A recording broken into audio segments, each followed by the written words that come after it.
왜 나이가 들수록 친구는 점점 줄어드는 걸까요? 어릴 때는 누구와도 금방 친해지고 함께 웃고 떠들던 친구들이 많았는데 지금은 왜 마음을 나눌 사람을 찾는 일이 이렇게 어려운 걸까요?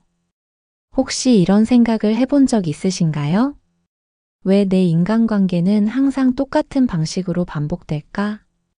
처음엔 친해지다가도 어느새 관계가 소원해지거나 마음은 주었지만 상대방은 나를 떠나버리는 일이 반복된 적 없으신가요?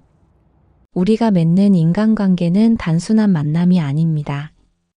그 관계는 내 삶을 비추는 거울이자 나 자신을 만들어가는 여정입니다. 어쩌면 지금 당신의 관계에서 느끼는 답답함과 외로움은 당신이 미처 깨닫지 못한 과거의 패턴에서 시작된 것일지도 모릅니다. 오늘은 우리가 왜 비슷한 관계를 반복하는지, 그리고 그런 관계 속에서 내가 누구인지 발견하는 여정을 함께 떠나보려 합니다. 1. 인간관계와 나의 정체성. 우리 중 많은 사람들은 자신을 가장 잘 알고 있다고 생각합니다. 하지만 나를 보는 나와 타인이 보는 나가 다를 때가 많습니다. 나의 내면을 아무리 깊이 들여다보아도 다른 사람의 눈에 비친 나를 통해서만 발견할 수 있는 부분이 존재합니다. 이 둘이 합쳐져야 비로소 진정한 나를 이해할 수 있습니다. 우리가 맺는 관계는 단순히 외부와 연결되는 것이 아닙니다. 그 관계는 나를 비추는 거울이며 내가 어떤 사람인지 깨닫게 하는 중요한 통로입니다. 그 안에서 우리는 스스로를 재발견하고 더 나은 모습으로 성장할 기회를 얻게 됩니다. 2. 반복되는 인간관계의 패턴. 어릴 적 친구를 대하던 방식과 지금의 인간관계가 크게 다르지 않다는 생각이 든 적 있나요?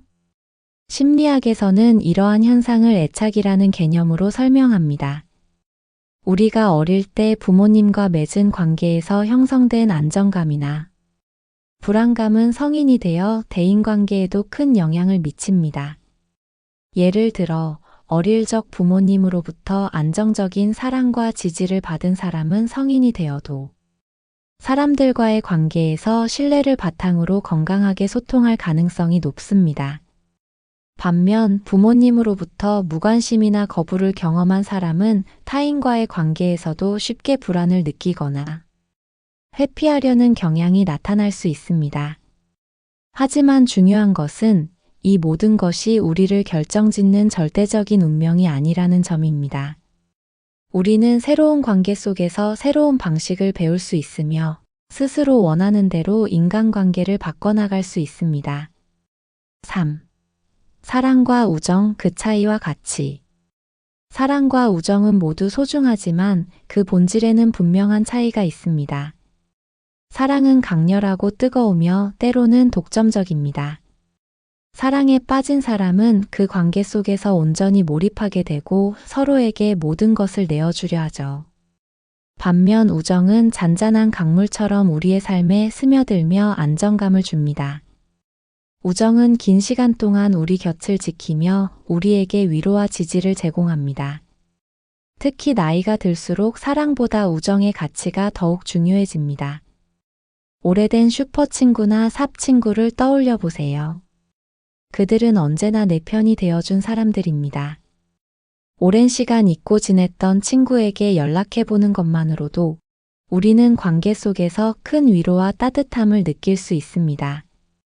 4. 관계 속 취약성과 용기의 힘. 우리는 종종 관계 속에서 자신을 강하게 보이려 노력합니다. 약점을 보이는 것이 상대방에게 불리하게 작용할 것 같아서 또는 스스로를 약하다고 인정하기 싫어서 말이죠. 하지만 관계에서 가장 중요한 것은 완벽함이 아닙니다. 오히려 자신의 부족함과 약점을 솔직하게 드러낼 때 상대방은 마음을 열게 됩니다. 취약성을 보이는 것은 용기를 필요로 합니다. 누군가에게 나의 약한 면을 보여주는 것은 두려울 수 있습니다. 하지만 그 용기가 관계를 시작하고 깊게 만들며 서로를 진정으로 이해하게 만드는 첫걸음이 됩니다. 이 용기가 인간관계를 더 진실되게 만들어줍니다. 5.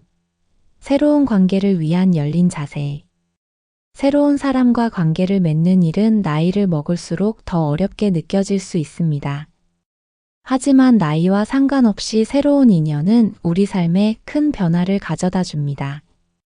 특히 세대가 다른 사람들과의 만남은 우리에게 새로운 시각과 신선한 영감을 제공합니다. 인터넷이 보편화된 지금 정보는 모두에게 공평하게 주어지지만 이를 얼마나 빨리 이해하고 활용하느냐는 또 다른 문제입니다. 젊은 세대와의 교류는 단순히 정보를 얻는 것을 넘어 새로운 흐름과 변화에 대한 통찰을 제공받는 기회가 될 수 있습니다. 이들에게 배우고 그들과 함께 대화하며 더 넓은 시야를 가져보는 건 어떨까요? 6. 손절해야 할 관계, 그리고 다시 찾아야 할 관계. 모든 관계를 붙잡고 있을 필요는 없습니다. 때로는 나에게 상처를 주거나 나를 이용하려는 사람들과의 관계를 과감히 끊어내는 것도 필요합니다. 예를 들어 가스라이팅이나 그루밍 같은 방식으로 우리를 통제하려는 관계는 반드시 끊어내야 합니다. 반대로 한때 소중했던 친구들과의 관계를 회복하는 일은 우리 삶에 큰 의미를 가져다 줍니다. 슈퍼 친구와 같은 사람들은 우리의 인생에서 중요한 버팀목이 되어줍니다. 이들에게 먼저 손을 내밀어 보세요. 어쩌면 당신이 기다리던 인생의 새로운 장이 시작될지도 모릅니다. 엔딩. 인간관계는 우리 삶을 정의하는 중요한 축입니다. 그 속에서 우리는 스스로를 발견하고 성장하며 더 나은 내가 되어갑니다. 오늘은 잊고 지낸 슈퍼 친구에게 연락해 보세요. 그리고 새로운 인연에도 마음을 열어보세요. 그 여정 속에서 더 단단하고 풍요로운 삶을 살아갈 수 있을 것입니다.